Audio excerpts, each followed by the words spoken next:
let's get into the discussion about video game preservation. So, as many of you might have seen, there's been some developments in the modern gaming scene with AAA bullshit and PlayStation, and them saying you don't actually own anything when you buy it digitally, and they're gonna stop making physical stuff in the future. I have a bone to pick, alright? Sony, the fuck's your problem? What even are you trying to accomplish here? It doesn't make any sense to me. That it's just like beyond comprehension with these like corpo-minded assholes think. It's like, what the fuck? It doesn't make any sense. It's like, how are you gonna do that knowing that you've made fucking billions and millions and shit off of this? And I lost respect for Sony for sure. It's like they're not what they used to be at all. I like PlayStation 1, PlayStation 2 era quite a bit.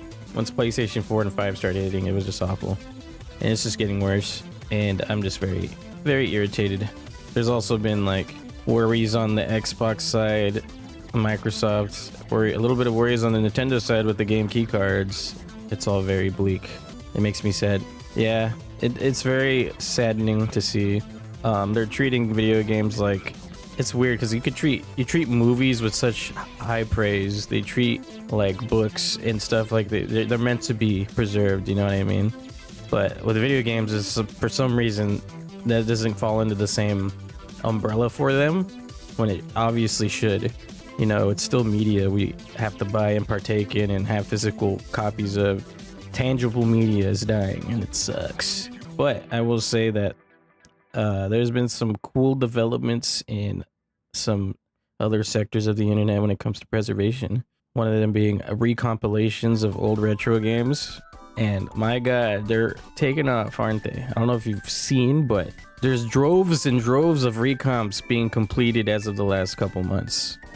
And it makes me happy for the future of preservation because that means they can always be brought up onto a computer and played.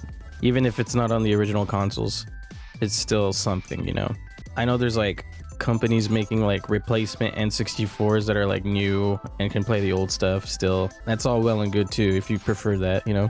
I think it's still really cool that you could just run an executable of an N64 game on your computer and it works. Indie market coming in clutch. Them too, the indie market's got us covered with all the bangers. But yeah, indie's doing really well too for us. There's just like a lot of banger games less than $20 coming out. So you can buy like 3 amazing indie games for like $60 instead of the $70, $80 AAA game that's gonna be broken on day one and you don't even truly own it. It's just digital. But yeah, the recomps, I downloaded this cool thing on GitHub that launches all recomps through it. Like if there's a GitHub recomp, it gets routed to that thing, so you could just find it and retrieve it, the program that can launch it, and then you get your own ROM by yourself and your own methods to launch that, and then it works. I've done it and it's crazy. It's like I have a whole library of just all this stuff. Even if it is digital on my PC and isn't tangible, it's still like, I think, really important that we can do that, because people could probably just inject that recomp into a physical cartridge if they wanted to, a repro card, so you can continue to have that game. And also I think decompilations are also that's kind of in the same vein. I'm not sure how those work. Those take a lot longer apparently, because there's been decomps in the work for years and years, and these recomps are just coming out of nowhere, you know, like it's wild. So there's a lot of N64 games I see getting recomped, some just PlayStation 1 games, Dreamcast. There's some 360 games as well that I've seen. It's just insane. I gotta look into it again, which ones I have, because I have a bunch. All right, so on this recomp launcher here, I'll tell you how many games they got. All right, we got Space Station Silicon Valley recompiled, Pokemon Stadium recompiled, Animal Crossing PC port, Banjo 64 recompiled, Battleship Super Smash Bros, Bomberman Hero recompiled, Dinosaur Planet recompiled, Dusklight Zelda Twilight Princess, Mario Kart 64, Sonic Unleashed, Viva Pinata. We have Project Reignition, Sonic and the Secret Rings, Mario Party 4, Chameleon Twist, Dr. Mario 64, Goemon 64, Duke Nukem, Harvest Moon, Mega Man 64, Quest 64, Snowboard Kids, Star Fox 64, Zelda Majora's Mask, Ocarina of Time, Star Fox 64, man, there's so many, Super Smash Bros, Castlevania, Paper Mario, Crash Team Racing, Super Mario World, Mega Man X, Sonic 3 and Knuckles, Sonic 1, Super Metroid, Blue Dragon's on here, what the hell? Nuts and Bolts, Dragon Ball Z Budokai HD, GoldenEye, Sega Superstars Tennis, I forgot that existed. Viva Pinata was one of the ones I was excited for. Goddamn, there's so goddamn many. And then they also have some of the emulators on there.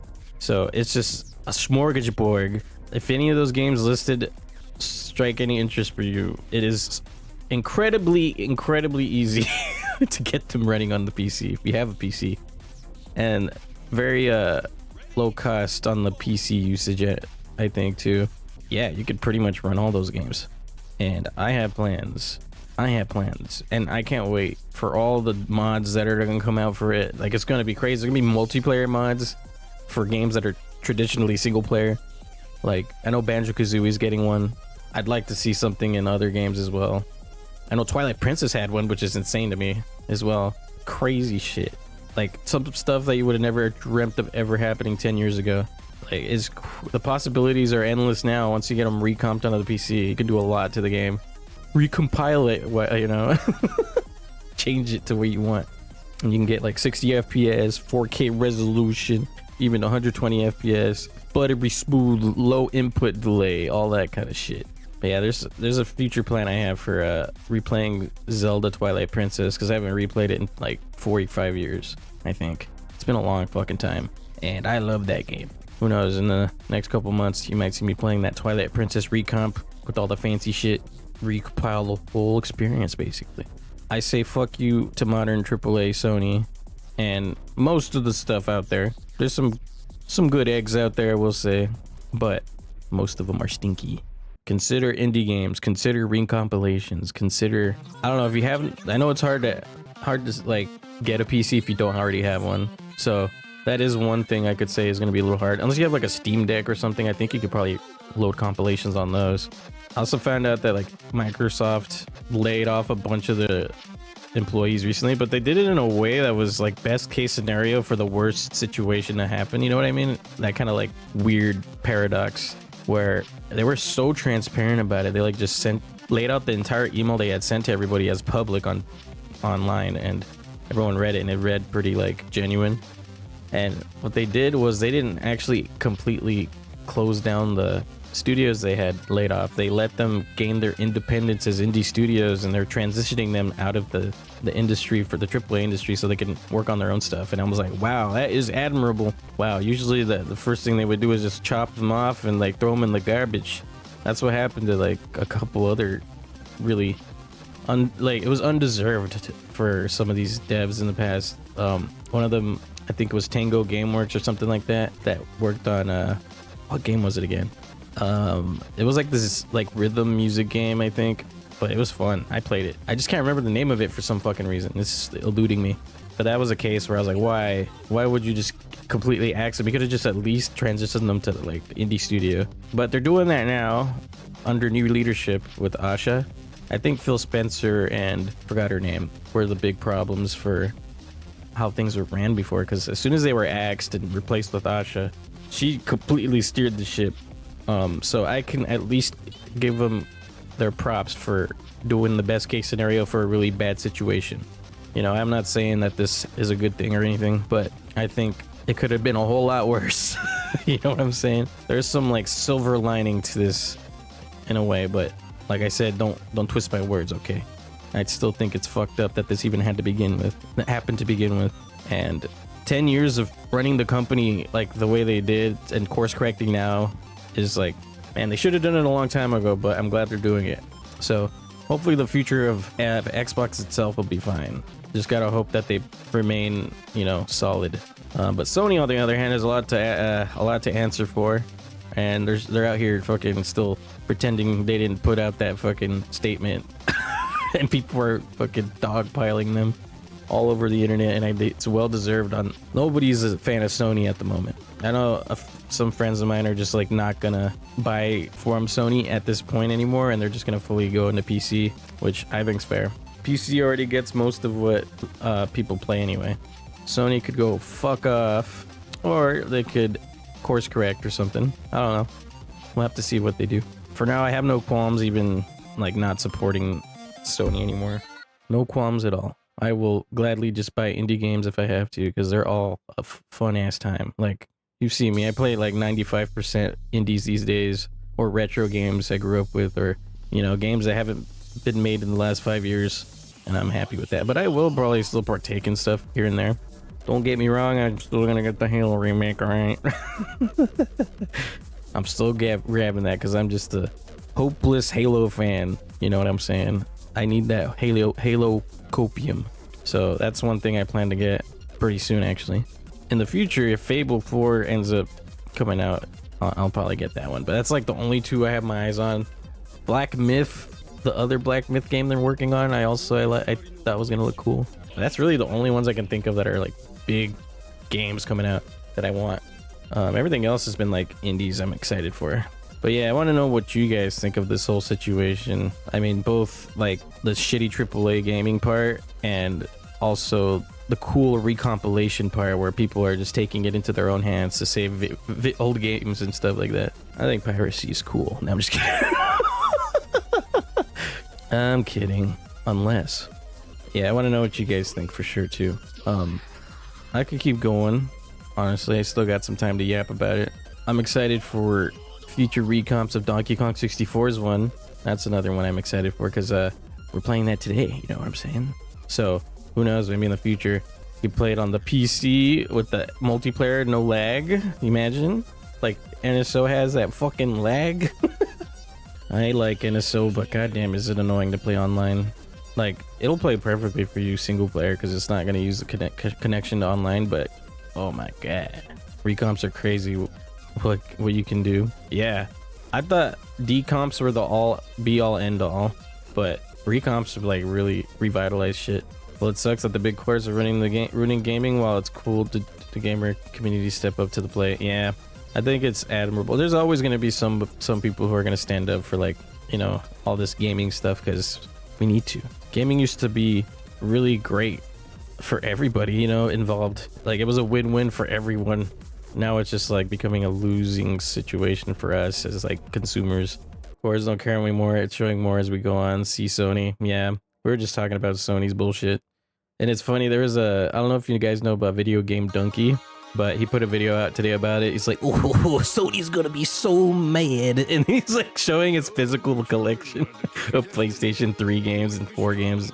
Oh, they're gonna be so mad when they see this snack on the PS4. I was crying, dude. It just made me laugh because it's just so ridiculous, man. He was also pointing out the hypocrisy by showing the like footage of them, the Sony president and like another big guy in the Sony gaming stuff. They were like, this is how you share games on PlayStation, and then it's them handing each other the PlayStation case, and then it zooms into the bottom text. It says, sharing games physically, blah blah blah blah blah blah. You cannot do this with digital. It was just so funny. It's a good video. You guys should go watch it. It's like 8 minutes of him just going through his collection and saying, oh, the Sony's gonna be so mad. Every single game. Sony's directly walked over their old words. Yeah, very much so. And it's just so funny, the hypocrisy of it all. Well, actually, you guys don't own anything. You just own the licenses, bruh. And we can take those licenses away at any time, bruh. That's why we're doing the Save Video Games Act, right? Isn't that what's going on? I forgot exactly what it's called, but I think that shit needs to pass. I know it failed at some level recently, and it was disappointing. I was like, oh man, they gotta really keep trying. You'll own nothing and be happy or some fucking shit. Yeah, pretty much. That's the philosophy of the corpos. I'll be happy here with my my Steam library, my physical game library that I have for my Switch, and any recomps I find online.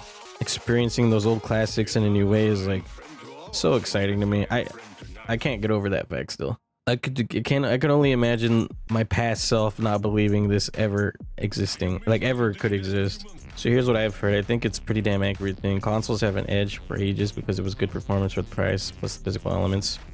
More bang for your buck for the cost and but like once it's all digital, why not fucking just do it on a PC? Yeah, that makes sense to me. Sony just did their Netflix's love is sharing a password moment. Yeah. Kill even console games. You can just probably download someone else's rip of the game at this point. It'll probably run better than the console. Yeah. Like getting a PC that can run old games isn't very hard. Like you can get a pretty like low mid range and it'll still run like most games. So like it's like maybe I would say like $1,000 and you could just get a huge fucking library. What I've taken to doing lately is I've been running some GC and Wii games on my home breed Wii, and there's like no beating the physical controller aspect and the charm of the old console, you know? Yeah, there's the tangibility of it all. Like you're having like an interaction with the media, and that it's just like a very interesting feeling. I don't know how to explain it. I know what you mean though. When you're on that car ride home getting a brand new video game, either rented or bought, and you're just looking at the back of the case as you're going home, and you like looking at the disc, looking at the booklet or whatever, and just being like just anticipating it. That feeling.